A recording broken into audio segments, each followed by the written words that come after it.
Audio on demand from Vision Christian Media. The Story.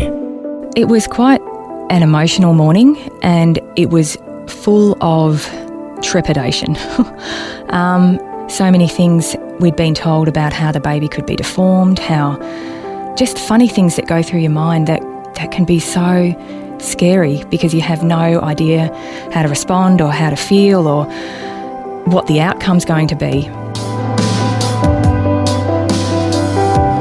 G'day, I'm Jimmy Colfax. Welcome to The Story. Well, our guest today got the news that everyone dreads to hear when going through a pregnancy. Something is wrong. In 1998, Sarah Jolicoeur was 15 weeks pregnant with her second child when she heard those very words. Today, Sarah shares how the Lord guided her and her husband through the challenges they faced.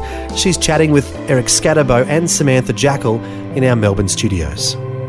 We want to welcome Sarah to the program. Thanks for being with us. Lovely to be here today. Glad to have you with us. And how do you know Sarah?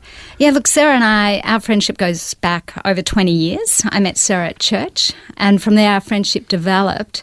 But I was able to walk through a really hard season with Sarah back in 1998. I was actually pregnant with my twins, just given birth actually to the twins, and Sarah was pregnant. And as I was holding my beautiful baby, boy and girl, Sarah had just done her 15-week scan, and they found a problem within the scan with her baby. Sarah, you could probably tell us more about that scan and what happened. Okay, yes, a scan. It's such an exciting time to go and see your baby for the first time through an ultrasound. So you hadn't seen the ultrasound of your new baby? No, this was the first ultrasound. Okay, so all excited? Yeah, very excited. My husband and I and our 2-year-old son, Joseph. And on the day, we decided that Robbie would play with Joseph in the waiting room and I would head in to have the scan, the majority of the scan by myself, just all the measuring things. And then Joseph and Robbie would come in and we'd show Joseph his little baby brother or sister. So as you do, I was lying there, quite excited, looking at the screen, and it's just such an incredible feeling when you know that something is wrong, because you just have to look at the person taking the scan and you can tell by their body language. And I was watching thinking, this isn't like the last scan. What's going on here? Now, this was your second pregnancy, so you've been through this before? Yes, this was my second pregnancy. And the scanner actually got up and went and said, I just need to get a colleague to check something here. And I'm lying there just instantly praying, thinking, okay, God, something's going on here. And the colleague came back in and they were looking and they chatted together and they looked at me and said, oh, your husband's here? And I said, yes, he's in the next room with my son. And they said, well, just go and get him and bring him in. And he came in and the first thing I said to him was, Robbie, God has given us everything we need to get through whatever this is. And it just amazed me because it reminded me of a sermon that had taken place on the Sunday where one of the elders of the church spoke up in the communion message and he just unpacked Philippians 4.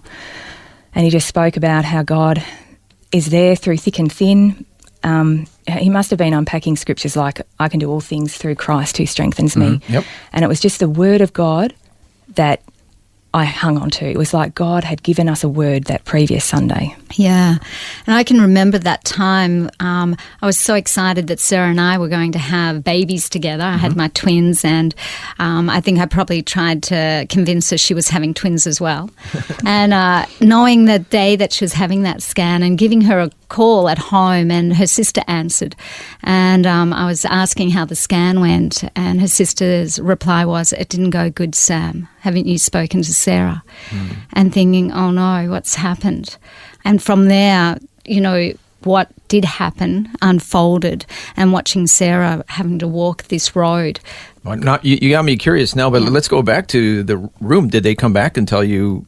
They didn't give us a lot of information. They actually sent me pretty much to my doctor for an emergency appointment.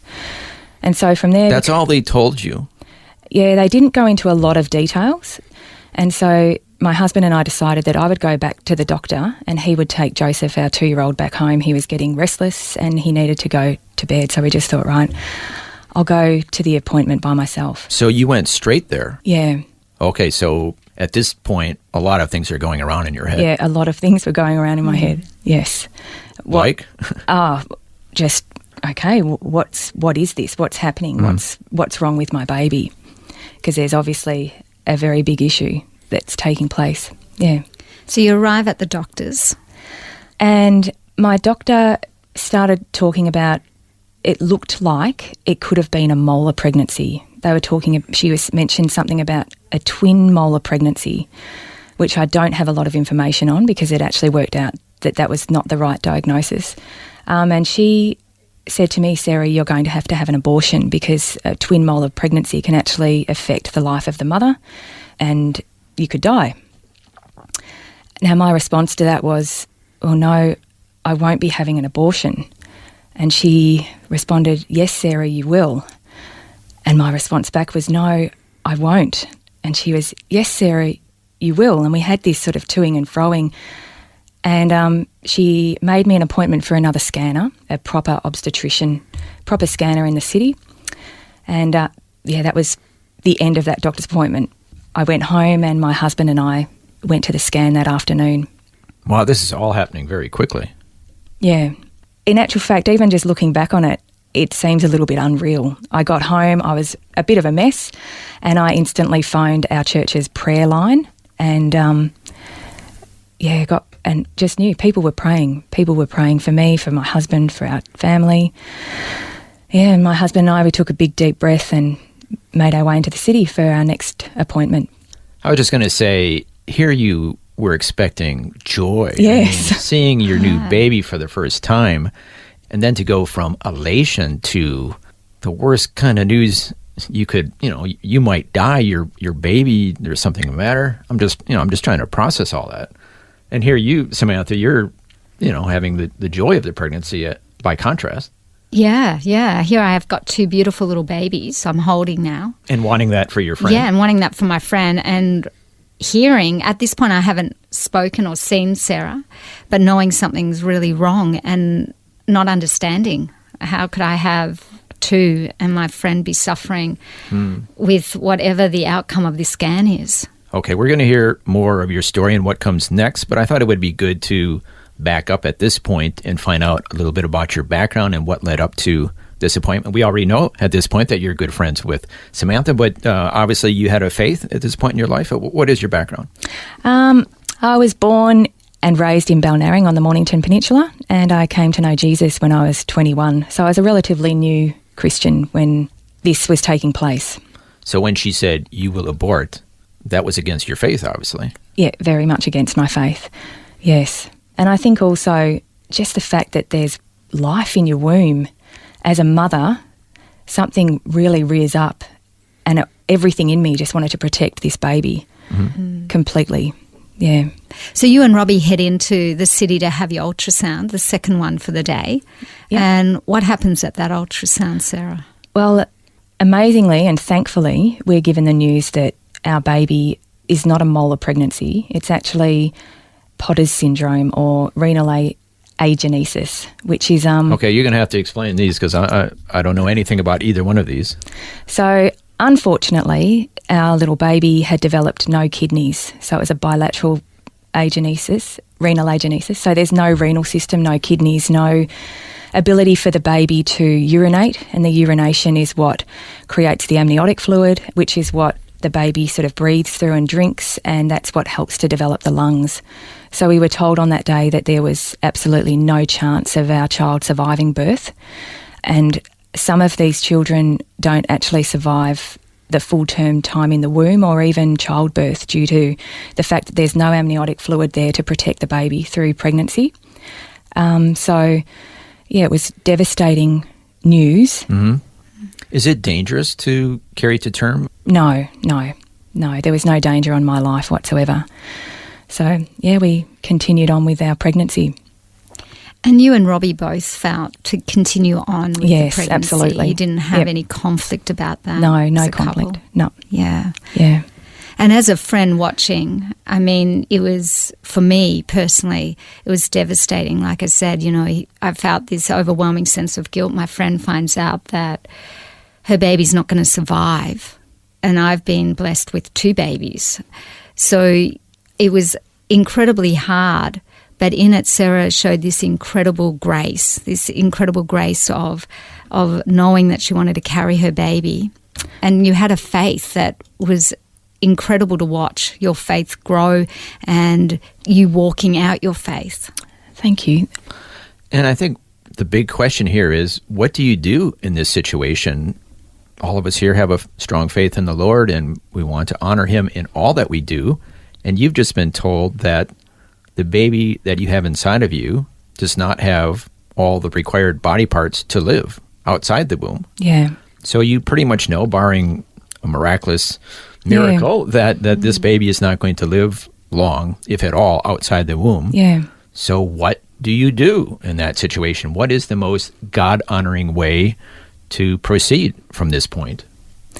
There was a lot of prayer and just the beauty of the Bible. So digging into the Word of God, and I think that there was incredible comfort found in that place. I loved Psalm 139. It just came alive to me, knowing that God had knit together this little baby in my womb, that God was there in that secret place, that God knew the amount of days that this little one would have before even one of them came to pass.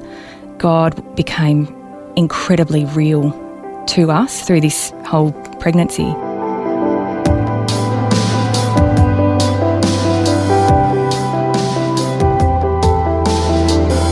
You're listening to The Story.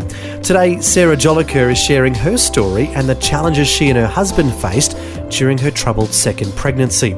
We'll find out what happened next when we return. The Story. If this program has highlighted something you'd like prayer for, we'd love to pray for you. Call 1-800-PRAY-FOR-ME. That's 1-800-772-936. It's a free call. Or text 0401 132 888. Hi, I'm Jimmy Colfax and this is The Story. Today, Eric Scatterbo is joined by author and speaker Samantha Jackal, who has introduced us to her friend Sarah Jolicoeur. Sarah is sharing the story of her troubled second pregnancy when she and her husband were told that the baby growing inside of her did not have all its required body parts and would probably not be able to survive outside of the womb. Now we'll hear what happened next as Sarah shares more of her story.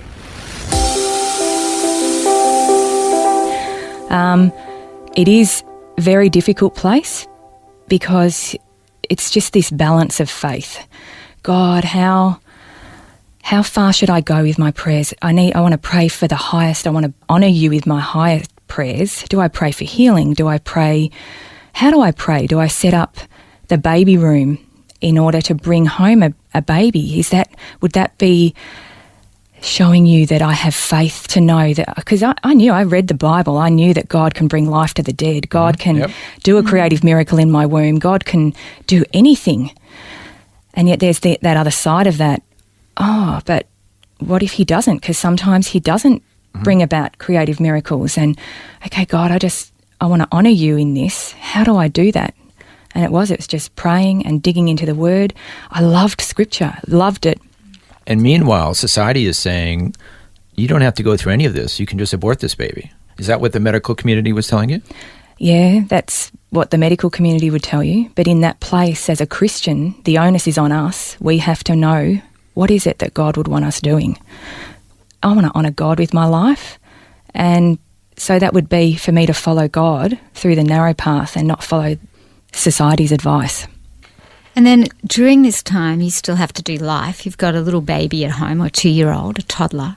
You've got family, you've got friends all watching on. You're involved in playgroup, your mother's group.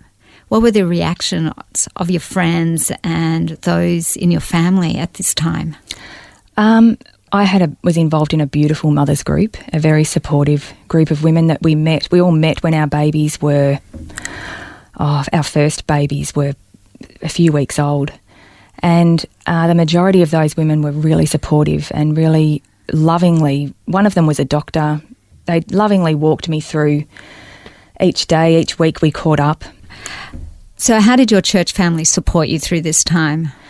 My church family was highly supportive. There was just amazing. I had amazing prayer support. I was also involved in Peter and Sam's life group, and they went over and above supporting us and praying for us. Peter being Samantha's husband, so Yes. the two of you were helping out. That's right. Well, our families were quite close at the time. Yeah. So also through that, we were praying for you, and we asked you, Sarah, what do you want us to pray for? And the highest, I think, was that your baby would be born healed, that they'd find nothing wrong. Or the other thing you requested was, if it's God's will to take my baby, could I have 20 minutes with my baby alive? Yeah.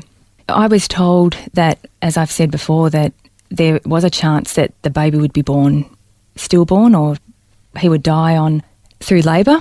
And so to be able to hold our little one and, just to experience a little bit of his life here was... That was your heart's desire?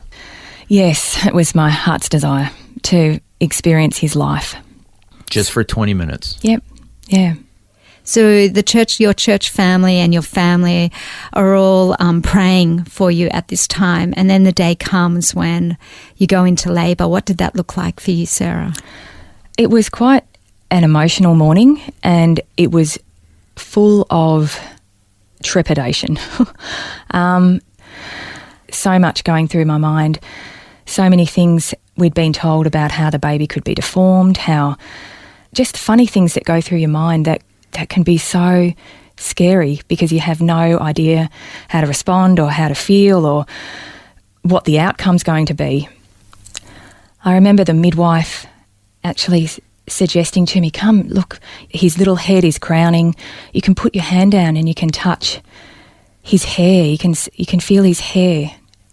And almost being at that moment afraid, like, oh my goodness, there was just so much going through my mind, so much in my heart. And yet he was born and he was beautiful, this little boy. There was not 1 ounce of deformity to this little face, to his little body. And he was there and he was placed in my arms and he gulped his little breaths because he didn't have any lungs and he wasn't miraculously healed. But in that moment, the most amazing presence of God came into our room, and my husband and I held our little boy and he gulped his last breaths, and we had 24 minutes of his life, and it was incredibly precious. He was a sweet, sweet little boy. Yeah. And that's what you wanted? Yeah, I prayed for those 20 minutes and I got 24 minutes with my little boy. And he was beautiful. He was a beautiful little boy, and absolutely amazing presence of God that entered into that hospital room. Just incredible. So now it's been over 20 years later? Yeah. Just looking back, would you have done it any other way? Oh, no, not at all. It's a turning point in my life. It was a beautiful, enriching experience. I am amazed at the beauty of God in the midst of death. We may not have received a miracle of, a creative miracle where we have Louis here with us on earth, but we experienced the power of God in different ways.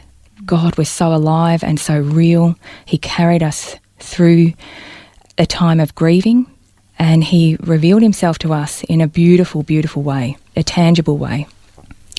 Through that time, after you gave birth to Louis and Louis passing, you went back into your play group. And can you just talk about the response of the women in the play group? Yeah, it was really beautiful. One of the girls was a doctor, and I loved what she said to me. She said, Sarah, after watching you walk through this journey and choosing not to abort your baby, but to carry him to term, she said that's one thing that I'll be recommending to my patients, that they carry their babies, and because it's such an incredible healing process. There's such a beauty to actually, being a mum, carrying your child and being there. But now I'm thinking, I'm not a mom, but I'm just thinking, that's the way God made mothers. That's the beautiful thing about mothers. Mothers It's a are gift. maternal. They want to give life. It's everything in your DNA. That's the way God wired you. Yeah. So to carry the baby to term, even if there's just an infinitesimal chance that that baby could survive, but you have to do it because that's who you are. That's how you were made. Absolutely. Yeah. And now the other thing within the playgroup was another lady was watching on from probably the sidelines how you were dealing with your pregnancy, how you dealt with the birth and then the death of Louis. And that was enough for her to actually come to faith and to find Jesus because of Sarah's incredible grace and faith. Yeah, she's a lovely young lady and became a very good friend of mine. And I don't know whether I can put her faith journey down to me and what happened with our little baby, but yeah, she definitely gave her life to Christ in the months after we'd been through our time of hardship. And in conversations that I've had with her, it was certainly she was watching Sarah as she went through that difficult season and her faith in Christ and her peace, this incredible peace Sarah carried with her.